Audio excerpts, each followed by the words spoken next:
On aura l'occasion de discuter, de parler. Et quand vous parlez d'une guerre par procuration, comment mener la guerre ou encore répondre à la provocation du Rwanda qui est justement, qui a des puissances derrière lui, quand on sait que c'est une guerre par procuration que nous subissons?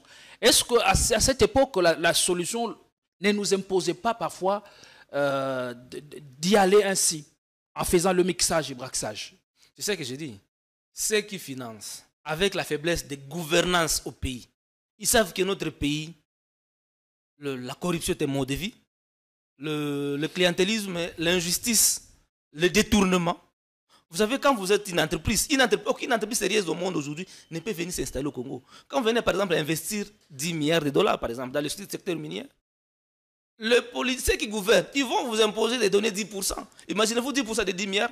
Qui est cet homme-là qui peut donner ça à quelqu'un d'autre? C'est déjà un capital énorme. Quand par exemple, le fonds d'investissement est évalué à 10 milliards, quand il faut donner 10%, c'est énorme. C'est déjà une faiblesse à l'interne. Et ce qui pousse maintenant à ces multinationales-là de passer par des groupes armés. Par des groupes armés, par des pays agresseurs. Et les pays agresseurs brandissent, n'est-ce pas, des motifs qui ne tiennent pas debout. Parce que le motif que les Rwandais avancent n'est pas vrai.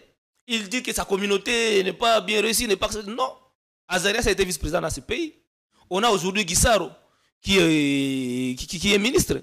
Donc, ils sont là, ils sont bien assis depuis des années. Donc, ce sont des motifs qu'on avance pour distraire les Congolais. Dans la communauté, les multinationales pillent systématiquement le pays. Mais bien reconnaissant que c'est une situation supranationale, mais nous ne devons pas oublier la dynamique interne. D'où l'idée, par exemple, de dialoguer entre fils et filles pour trouver des voies et moyens à la crise qui plombe le pays. Docteur Denis Mukwege n'est pas hostile à un dialogue à l'interne. C'est pourquoi il va encore plus loin. Il dit, avant qu'on aille à la conférence internationale pour la paix en RDC, commençons d'abord par le dialogue de renforcement de la conscience nationale. C'est ce que vous proposez? Dialogue de renforcement de la conscience nationale. Parce que moi, ce dialogue ici ne va pas déboucher au partage du pouvoir. Avec le dialogue que d'autres politiciens proposent dans leur format politicien, c'est pour déboucher, n'est-ce pas, au partage de pouvoir. Par exemple, Martin Fayulu qui parle de la cohésion nationale. Donc, ils vont encore se mettre ensemble, comme c'était le cas en 2016 avec le dialogue de Kodjo, après le dialogue de la Senko, qui ont débouché, n'est-ce pas, à des partages de pouvoir. Nous avions vu comment est-ce que certains cadres de l'IDP sont devenus des premiers ministres.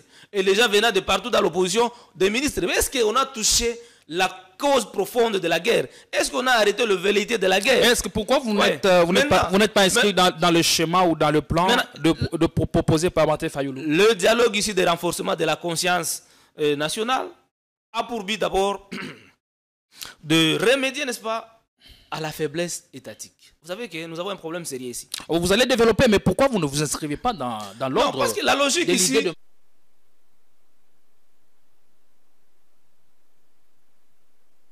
Dialogue pour qu'enfin, qui est partage de pouvoir. Même si vous avez suivi M. Devos qui dit que non, ce n'est pas pour le partage de pouvoir. Les réformes. Mais l'objectif profond dedans, c'est de partager le pouvoir sans toucher les questions, les causes profondes de la guerre.